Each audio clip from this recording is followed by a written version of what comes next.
আসসালামু আলাইকুম। এখন শুনবেন সংবাদ শিরোনাম। ইরানের নতুন সর্বোচ্চ নেতা মুজতাবা খামেনির নির্দেশে তেল আবিবে ব্যাপক হামলা, ভূগর্ভস্থ বাংকার ধ্বংস, ইসরায়েলের নিশানা অস্ত্রাগার ও তেলের স্থাপনা। বিশ্ববাজারে অপরিশোধিত তেলের দাম বেড়েছে 20%। ঢাকার ফিলিং স্টেশনগুলোতে যানবাহনের লম্বা সারি, ধীর গতিতে হতাশা। পররাষ্ট্র মন্ত্রণালয়ের মাধ্যমে ফেরানো হবে হাদি হত্যা মামলার আসামিদের। প্রথম ব্রিফিংয়ে নতুন আইজিপি, চাঁদাবাজ উগ্রপন্থীদের কঠোর হুঁশিয়ারি। মাদারীপুর আধিপত্য বিস্তার নিয়ে ফের দুপক্ষের সংঘর্ষ, শতাধিক হাতবোমা বিস্ফোরণ।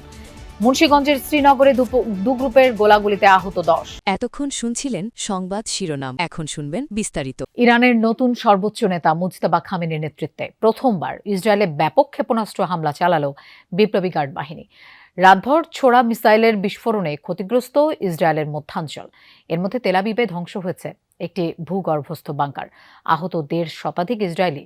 এদিকে বাহরাইন সহ প্রতিবেশী আরব দেশগুলোর মার্কিন ঘাঁটি লক্ষ্য করেও চলছে হামলা। ইসরায়েলি ভূখণ্ড লক্ষ্য করে ছুটে চলেছে একের পর এক ইরানি মিসাইল। দেশটির নতুন সর্বোচ্চ ধর্মীয় নেতা মুজতাবা খামেনির নির্দেশে প্রথমবারের মতো ইসরায়েলি ভূখণ্ডে হামলা চালালো ইরানের বিপ্লবী গার্ড বাহিনী। এসব মিসাইলের লক্ষ্য ছিল তেল আবিব সহ ইসরায়েলের মধ্যাঞ্চলের বিভিন্ন এলাকা। এসব স্থানে সফল আঘাত হানে ক্ষেপণাস্ত্র।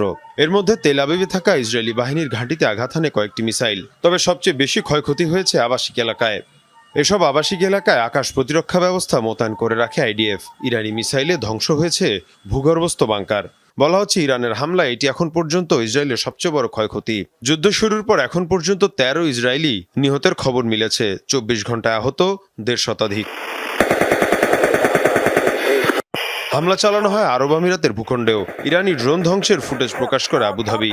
এছাড়াও হামলা চালানো হয় কুয়েতের মার্কিন ঘাঁটিতেও। তবে আরব দেশগুলোর মধ্যে সবচেয়ে বড় হামলা হয়েছে বাহরাইনে। দেশটিতে ইরানের ড্রোন হামলায় আহত 32 জন। অন্যদিকে ইরানের কুর্দি অধ্যুষিত অঞ্চলে গোয়েন্দা রাডার ধ্বংসের দাবি করছে তেহরান। এদিকে সৌদি আরবের মার্কিন ঘাঁটিতে ইরানের হামলায় আরও 1 সেনার মৃত্যু হয়েছে। এ নিয়ে ইরানের হামলায় 7 মার্কিন সেনা নিহত হলো। ইরান জুড়ে চলছে যুক্তরাষ্ট্র ইসরায়েলের তাণ্ডব। রাজধানী তেহরান সহ বিভিন্ন শহরে চলছে মুহুর্মুহু হামলা। একের পর এক তেলের ডিপোতে চালানো হামলায় কালো ধোঁয়ায় ছেয়ে গেছে আকাশ, বাতাস ও বিষাক্ত। আইআরজিসির একাধিক ঘাঁটি লক্ষ্য করে চলে রাতভর হামলা। এতে বাহিনীর এক জ্যেষ্ঠ কমান্ডার নিহতের দাবি করেছে তেল আবিব। এছাড়া হামলার টার্গেট হয়েছে অস্ত্র উৎপাদন কারখানা ও সংরক্ষণাগার। ক্রমেই বিষাক্ত হয়ে উঠছে তেহরানের বাতাস।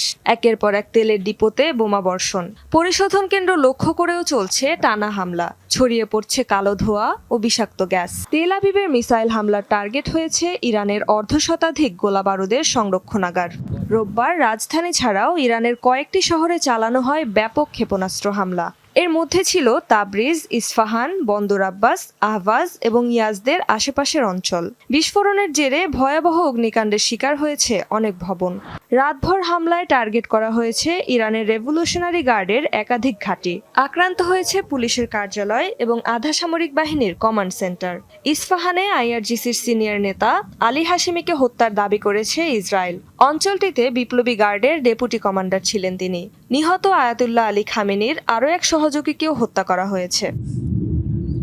আন্তর্জাতিক বাজারে জ্বালানি তেলের দাম বেড়েই চলেছে। একদিনে অপরিশোধিত তেলের দাম প্রায় 20% পর্যন্ত বেড়েছে। ব্রেন্ট ক্রুডের দাম বেড়ে 111 পৌঁছেছে। অন্যদিকে মার্কিন WTI তেলের দাম বেড়ে $110 ছাড়িয়েছে। 2020 সালে করোনা মহামারী শুরুর পর একদিনে এটি তেলের দামের সর্বোচ্চ বড় বৃদ্ধি। এর আগে গত সপ্তাহে দাম 28% বেড়েছিল। চলমান যুদ্ধ ও গুরুত্বপূর্ণ হরমুজ প্রণালী দিয়ে জাহাজ চলাচল প্রায় বন্ধ হয়ে যাওয়ার প্রেক্ষাপটে জ্বালানি তেলের এই দাম বৃদ্ধি ঘটল। রাজধানীর পেট্রোল পাম্পগুলোতে আজও তেল নিতে যানবাহনের চাপ রয়েছে। কোথাও কোথাও দেখা গেছে গাড়ির দীর্ঘ লাইন। সরকারের বেঁধে দেয়া নিয়মেই দেয়া হচ্ছে তেল। নিয়ম অনুযায়ী মোটরসাইকেলের জন্য 2, প্রাইভেট কারের জন্য 10 এবং মাইক্রোবাস বা জিপের জন্য একদিনে 20 থেকে 25 লিটার করে জ্বালানি তেল বরাদ্দ রয়েছে। রাজধানীর বেশ কিছু পেট্রোল পাম্প কর্তৃপক্ষ বলছেন তেলের সংকট নেই, তবে অনেক গ্রাহকই তেল মজুত করছেন এমন অভিযোগ পাম্প কর্তৃপক্ষের। তেল নেওয়া গাড়িগুলোর নম্বর তাই লিখে রাখা হচ্ছে। দ্রুত মধ্যপ্রাচ্য পরিস্থিতি স্বাভাবিক হবে এবং ভোগান্তিহীন ঈদযাত্রার প্রত্যাশা সাধারণ মানুষের। 2 লিটার করে চলে না, পাঠাও যারা চালায় 2 লিটার তেল চলে না। 1 ঘন্টা ধরে লাইনে দাঁড়িয়ে আছি, ভোগান্তিতে হচ্ছে, অফিসের সমস্যা হচ্ছে, ওভারঅল মিলে সব মিলে সমস্যা হচ্ছে। সকাল 7:20 এসে দাঁড়িয়েছি, আর হচ্ছে যেটা সরকার 2 লিটার দিচ্ছে এটা তো আসলে ভোগান্তি হচ্ছে। না, আমাদের এই মুহূর্তে তেলে কোনো সংকট নাই, আমাদের 75 বোর্ডের মজুদ আছে। আর সরকার যে নির্দেশনা দিয়েছে প্রাইভেটকে 10 লিটার, মিনিজি 20 থেকে 7 সিটার যেগুলো ওগুলো 25 লিটার আমরা ওইভাবে তেল দিচ্ছি। মানুষের একটু মজুদ বেশি করার কারণে অফিস থেকে সরকারিভাবে একটা প্রজ্ঞাপন জারি করছে যে আপনি এইভাবে আপনার তেল দিবেন, এইটাই আর কি। মোটরসাইকেলের জন্য সরকারি বরাদ্দ 2 লিটার করে হলেও এখানে দেয়া হচ্ছে 1.5 লিটারের কিছু বেশি। আর যেখানে ব্যক্তিগত গাড়ি বা প্রাইভেট কারের জন্য বরাদ্দ ছিল 10 লিটার, সেখানে এখানে 10 লিটারের দাম 120 টাকা করে লিটারে 1200 টাকা আসে। এখানে মিল করে 1000 টাকার তেল দেওয়া হচ্ছে, অর্থাৎ 8 লিটারের কিছু সামান্য বেশি দেওয়া হচ্ছে। তো এই যে মোটরসাইকেল ব্যবহারকারীরা যে রয়েছেন, বাইকাররা, তারা এখানে এসে 2 লিটার তেল পাচ্ছেন না। তারা মূলত যতটুকু এখান থেকে পাচ্ছেন 1.5 লিটারের কিছুটা বেশি দেখতেই পাচ্ছেন, মিটারে সেটি প্রদর্শন করা হচ্ছে। 200 টাকার তেল তারা এখান থেকে নিতে পারছেন। পররাষ্ট্র মন্ত্রণালয়ের মাধ্যমে শরীফ ওসমান হাদি হত্যার মামলার আসামিদের দেশে আনার ব্যবস্থা করা হবে নিয়োগের পর পুলিশ সদর দফতরে প্রথম ব্রিফিংয়ে। এই তথ্য জানালেন নতুন আইজিপি আলী হোসেন ফকির। এ সময় চাঁদাবাজ আর উগ্রপন্থীদের রুখতে কঠোর হুঁশিয়ারি দেন তিনি। বলেন, চাঁদাবাজদের তালিকা হয়েছে, তাদের বিরুদ্ধে কঠিন ব্যবস্থা নেওয়া হবে। দলমতের ঊর্ধ্বে গিয়ে অভিযান চলমান রয়েছে। উগ্রপন্থীদের উত্থান রোধে সতর্ক দৃষ্টি থাকবে পুলিশের। এছাড়া ঈদকে সামনে রেখে মহাসড়ক, শপিং কমপ্লেক্স সহ গুরুত্বপূর্ণ স্থানে নিরাপত্তা জোরদারের কথা জানান।